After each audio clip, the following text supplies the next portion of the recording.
কি হয়েছে ধন এস নাকি আমি সব হচ্ছে না, আমি এত এমনি বেঁচে হাত পা সব বেঁচে আমি পাট লাগাইছি ভাই। ছাগল তো খাতেই পারে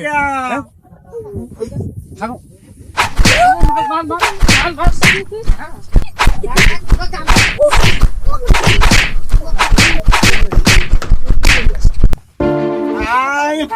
আমার মাইরিয়া চলে গেল।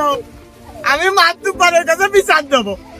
শালারা আমার মাইরিয়াছে, আমি মাতুব্বারের কাছে বিচার দেবো। পাট খাইছে, আমার পথে গেছে, আমার উল্টো মাইরিয়াছে। ও মাতুব্বার, বাড়ি আসো নাকি? সে বাড়ি আসো কি? আমি তোমার কাছে একটা বিচার দেবো। কি হয়েছে গো? আমি বিচার দেবো। কিসের বিচার? ওই যে আমার পাট খেতে হচ্ছে যে ওই পাড়া আব্দুল আর আব্দুল হচ্ছে যে দিলা হচ্ছে যে ছাগল লাগাই দিল। আমি কত গেছে আমার কি মারা করিয়েছে ডাকি যাও বাবু বিচার দেই করতে যাই হবে না।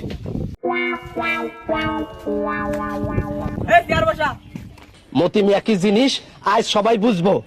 আজ একটা বিরাট ফাটাফাটি হইব। ও বিটা কি হয়েছে বিটা কও। তা শুনে না, তোমার কাছে কোন বিচার তো দেব আমি একটু তাহলে বলি বিস্তারিত। ওই পাড়ার করিম আর ওই পাড়ার সবদুল ওরা চাচা ভাইতে ঠিক আছে পাট খেতে আমার পাট খাই দিচ্ছিল ছাগল দিয়ে। আচ্ছা এখন আমি কোথায় গেছি, হ্যাঁ আমার কি মারা ডানা মাইরি আছে মাত্র পাট। আচ্ছা তাই ঠিক আছে বাবু তুমি ওর থেকে বসো আমি দেখতেছি। আমার এই বিচারটা একদম এইভাবে করে দিবা। তাসিফ ওই আব্দুল্লাহ ওর থেকে করিমি ডেকে নিয়ে গেছিনি।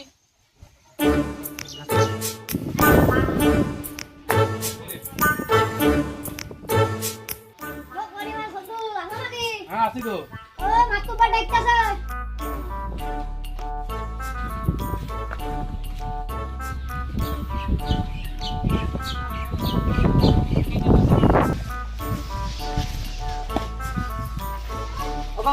বসো তোমরা বাবু তো নেটা বাধাই বেড়াচ্ছে, নেটা কি করে সমাধা করবে? আচ্ছা কদিনই কো কি যে কি হয়েছে কো? এই যে ছাগল খাওয়াচ্ছিল। আচ্ছা তুমি এইদিকে দেখো। ছাগল খাওয়াচ্ছিল, ছাগল খাওয়াতে খাওয়াতে তার বাদ খেয়ে লাগছে। আচ্ছা তাই কি হয়েছে বাধাইতে গেলাম। আচ্ছা তো তোমরা বাবু দুটো লোকের কেটে মাইরেছো। এই না বললো ছাগল তাই পাটের হুচি খাচ্ছে। আচ্ছা তাহলে সে বুঝাই কবে না, বুঝাই কবে তাই কি তোমরা দুটো লোক কি তার ধরে মারবা নাকি গো? এখন না বললো ছাগল ছোট ছাগল খেয়ে ফেলাই এখন কি করবো? তাহলে এই যে ছাগল টাগল তো বাইন্দে টাইন্দে খাওয়াতে পাইছি, এখন যে অপরাধ করে ফেলে দিয়েছো এর জন্য তোমাকে বিরাট একটা অন্যায় হয়ে গেছে। এর জন্য তার ট্রিটমেন্টের থেকে ব্যবস্থা করো। তার যত ভারপ্পা নয় যত ট্রিটমেন্টের টাকা সব তোমাকে দেওয়া লাগবে। এটাই হচ্ছে শেষ কথা। এরপরে ছাগল টাগল বাইন্দে খাওয়াবা।